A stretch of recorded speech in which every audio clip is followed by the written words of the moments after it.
नारदानंद सरस्वती जी महाराज नैमिषारण्य के, जहां 88,000 ऋषियों की परम तपोभूमि है, वहां सत्संग करते। लाखों उनके सत्संग प्रेमी जन थे। तो उनके शिष्य स्वामी श्री विवेकानंद जी महाराज, बड़े अच्छे ज्ञानी महात्मा, वो नए कपड़ा पहनकर एकदम आए।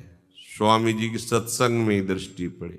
निजी जन को बुलाया, बोले जाओ गौशाले में गोबर जितना उसे गीला करो पानी डाल के। और उनको बुलाया विवेकानंद, जाओ एक छविया में वहां गोबर भरा मिलेगा, उसे उठा के लाओ और यहाँ सत्संग में खड़े रहो, जब तक सत्संग हो गोबर रख के खड़े रहो। जी, आज्ञा उल्लंघन नहीं हो सकता। वो आ गए तो पहले पानी डाल के गोबर गीला करके छविया में रख दे, उठा के सर में, वैसे सत्संग के बगल में टप टप टप उनके जितने नए कपड़े पहन के आए थे सब शांत जाओ। वही आखिरी में वहां के महंत बने। महाराज जी की जो गादी थी उसी का संचालन कर, अहंकार का मेटिया मेट। गुरुजनों की दृष्टि अहंकार पे होती, साधन पे नहीं होती। साधन तो उनका दिया हुआ है, खुद जान रहे ना। तुम्हें जो दूध पिला रहे तो पता ही ना, उनको तुम्हें बताने की जरूरत नहीं। पर वो जो तुम्हारा परमार्थ मार्ग का विरोधी शत्रु तुम्हारे हृदय में बैठा हुआ, उसको तुम नहीं रोंद पाओगे। उसको रोंदने के लिए भगवान गुरुदेव रूप में आते हैं। गुरु गोविंद है, गोविंद ही गुरु है, वो कृपा करते हैं। इस अहंकार को मिटाने की केवल एक ही दवा है, भगवत प्रेमी महात्माओं के चरणों में अपनी मर्जी को मिला देना। भगवान के रहते हुए आज तक हमारा उद्धार नहीं हुआ, अनंत जन्म हो गए, लेकिन जब संत का मिलन हुआ तो अब उद्धार निश्चित हो गया।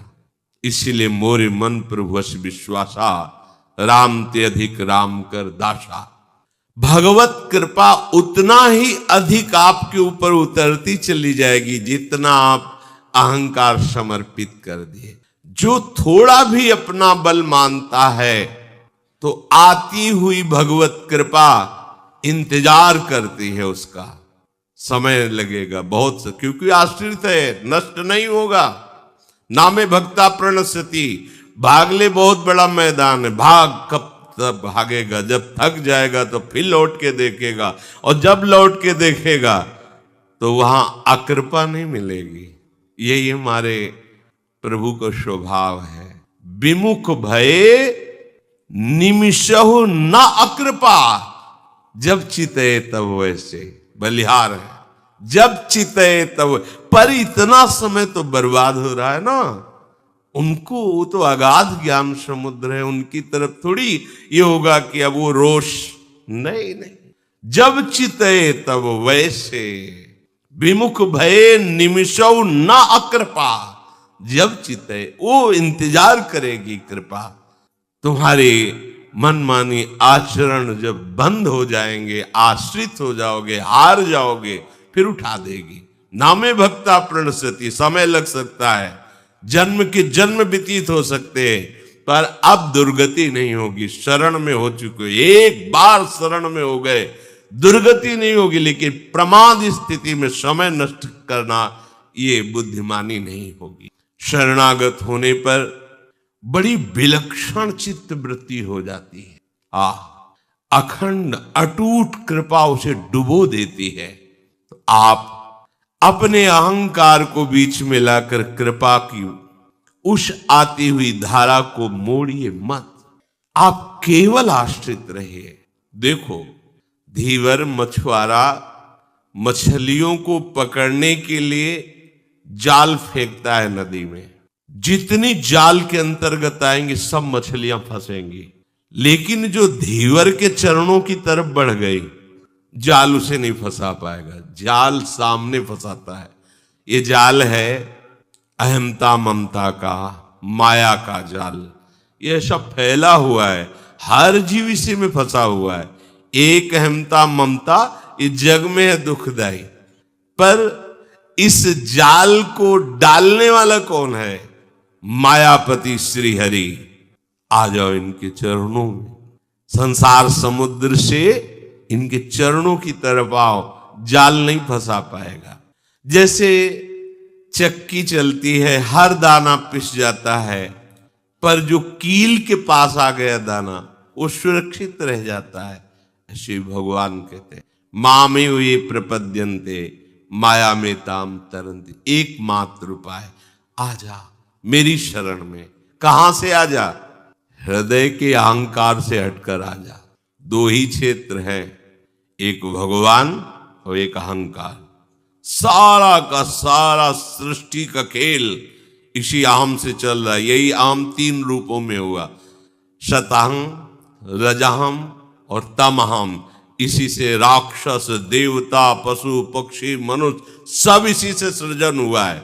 महातत्व के बाद सीधे अहंकार है, अहंकार से ही सारी सृष्टि हुई है। ब्रह्म मूल प्रकृति और त्रिगुणात्मिका ये प्रकृति अहम से युक्त, इसी से संपूर्ण सृष्टि का सृजन हुआ है।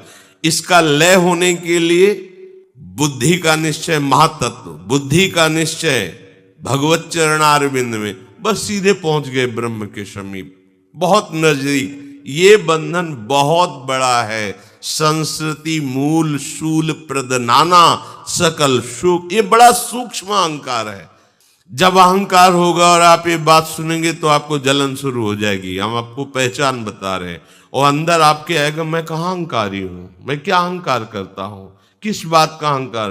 वो अहंकार ही आपको सावधान कर रहा है कि मैं हूं, चिंता मत करो, मैं हूं।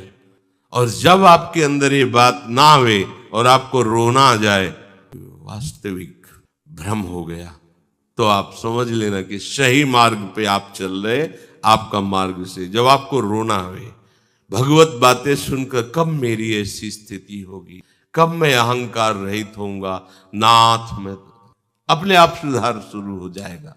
संसार और प्रभु के चरणारविंद, ये दो क्षेत्र हैं। संसार के जो सन्मुख है वो प्रभु की बातें कर सकता है, पर स्थिति नहीं आएगी। और संसार से विमुख होकर प्रभु के जो सन्मुख है, वो बोले ना बोले स्थिति प्रज्ञ हो जाएगा। ये खास बात होती है। बोलना, सुनना, सुनाना ये सहज है, लेकिन स्थिति आना ये बहुत कठिन बात है। स्थिति आती है समर्पण से, समर्पण से। जब आप समर्पण की बात नहीं समझ पाते, तब साधन की बात कही, ऐसा करो, ऐसा करो, ऐसा करो, तो करते करते तुम हार जाओगे। जब हार जाओगे तो भक्ति का आखिरी स्वरूप है आत्मसमर्पण। अब यहां से प्रारंभ होगी। पाई रस भक्ति गूढ़ जुग जुग जग, दुर्लभ भव इंद्रादि विधिम। कैसे पाई? आत्मसमर्पण से। आत्मसमर्पण कैसे हुआ? साधन से। चलो इस साधन में चलो। खास बात है आत्मसमर्पण। यदि अभी विवेक काम कर जाए आप आत्मसमर्पण, तो अभी रस भक्ति का प्रादुर्भाव हो जाए। खास बात ये, अहंकार आत्मसमर्पण नहीं होने देता। संसार और प्रभु दो प्रगट में मार्ग रखे हुए हैं। संबंध घोर संसार से हमारा लग गया। देख लो अंदर की वृत्ति, देख लो। हमें क्या कमी किसी के आश्रय की जरूरत है? हमारे पास रुपया है, व्यवस्था है, मकान है, लोग हैं, सब। क्या हमें संबंध किसका है तुम्हारे हृदय में? और इस रस को वही प्राप्त कर सकता है। चक्रवर्ती सम्राट अम्बरीश जी, लेकिन संबंध केवल भगवान का है। ना अपने भजन का है, ना अपनी पवित्रता का है, ना अपने राजपने का है। एक महात्मा अपने तप का बल दिखाकर उनको भयभीत करना चाहता है। दुर्वासा जी एक कदम पीछे नहीं हटे, ऐसे हाथ जोड़े खड़े रहे वैसे ही। और उनका प्रभाव श्री हरि का संबंध है, तो संबंध ने संबंधी की रक्षा कर ली। सुदर्शन चक्र, उनको पता भी नहीं है। इस संबंध भक्ति का खास विषय है। संसार का संबंध तुमने माना है, प्रभु का संबंध है, मानो या न मानो, हम उनके हैं। मान लोगे तो संसार का माना हुआ संबंध हट जाएगा, नहीं मानोगे तो भी वो आपके हैं। जब आपको समझ में आवे तब मान लेना। किसी बात को लेकर के अपने में कुछ जो विशेषता दिखती है, उसी का नाम अहंकार है। यदि तुम्हें विद्या का, बुद्धि का, धन संपत्ति का, जन का, त्याग का, वैराग्य का, भजन का, इनका अभिमान है तो आप अभी पराधीन हैं। अभी आप में बल वो भागवतिक जागृत नहीं हुआ, क्योंकि आपकी शुद्ध शरणागति नहीं। काहू के बल भजन को, काहू के आचार, ये शरणागति। व्यास भरोसे कुंवर के, केवल केवल हमारे माई श्यामाजू को रात दिन उन्हीं का चिंतन है, पर बल उनका है। ये चिंतन उन्हीं की कृपा से हो रहा है। धन को लेकर अगर विशेषता हुई तो धन की दासता है, प्रभु की नहीं। संसार के किसी भी जन, व्यक्ति, वस्तु, पदार्थ की संबंध वृत्ति उसकी दासता है। ये तुम्हारी हेता है। तुम अपने परम पद से दलित हो चुके हो, परंतु जो भगवान पर निर्भर है, प्रभु पर निर्भर है, ये स्वतंत्र परम पद है। शास्त्र, सदगुरु, भगवद वाणी की पराधीनता ये स्वतंत्र परम पद है, माया मुक्त करने का है। प्रभु चाहें उसको अपना मुकुटमणि बना ले, मालिक बना ले, या उसको सबसे नीच घोषित कर दे, उसको कोई फर्क नहीं पड़ता, जो प्रभु को समर्पित है। हाँ, देखो बड़े बड़े सिद्धों को पिटवा दिया ठाकुर जी ने। पहले तो भेजते हैं सुंदर भोग की थाल, खा पी के थाल लगा देते, बाहर धो के रख देते समुद्र के से, फिर भेजते हैं अपने पास, ओ तुमने थाल चुराई, पिटवा दिया। दोनों में समान, क्योंकि दोनों में प्रभु की मधुर लीला देखते हैं।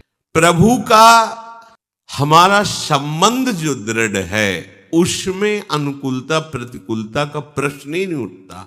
अगर अपने में भक्ति की भी विशेषता दिख रही है तो ये अभिमान ही है आपको, क्योंकि जिनमें विशेष भक्ति जागृत हुई वो दैन्यता की मूर्ति हुए।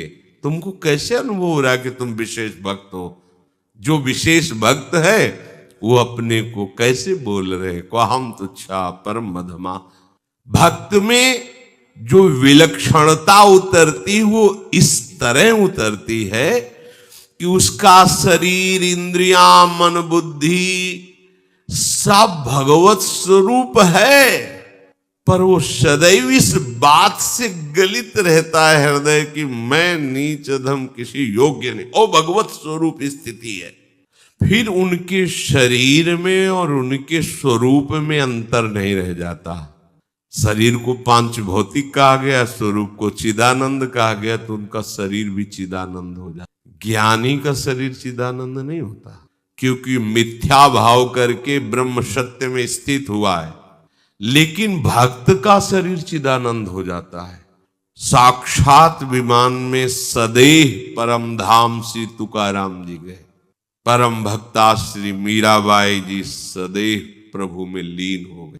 श्री महाप्रभु चैतन्य देव सदैव जगन्नाथ। कितने से भक्तों के चरित्र आते हैं। ज्ञान मार्ग में शरीर चिन्मय नहीं होता, क्योंकि ज्ञानी असत से संबंध विच्छेद करके सत में स्थित होता है। परंतु जब भक्त प्रभु के आश्रित हो जाता है तो उसका शरीर भी, इंद्रियां भी, मन भी, प्राण भी सभी भगवत स्वरूप हो जाते हैं। इसलिए केवल प्रभु की शरणागति ही हमें।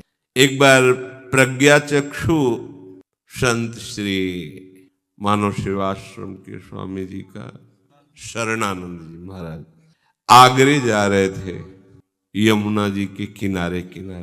तो एक थे नहीं बाहर के, तो आंतरिक नेत्र तो खुले हुए ही थे, और उनको पता नहीं चला मार्ग से, लाठी से। और प्रज्ञाचक्ष जनों को कुछ भागवती कैसी दृष्टि होती है कि हमने देखा है कि आगे गाय है और वो घूम के निकल रहे, तो फिर बताया कि बाबा देखो ये बट वृक्ष आ गए ना, मोड़ वाले आ गए ना, बट वृक्ष, ये इनकी भी परिक्रमा करनी है। आप सच्ची बताओ तो वृंदावन में तुम्हें दिखाई देता है कि नहीं? तो उनका बाबा बिल्कुल नहीं, हमारी तो आंखें वो। तो हमको तुम्हें पता कैसे चला?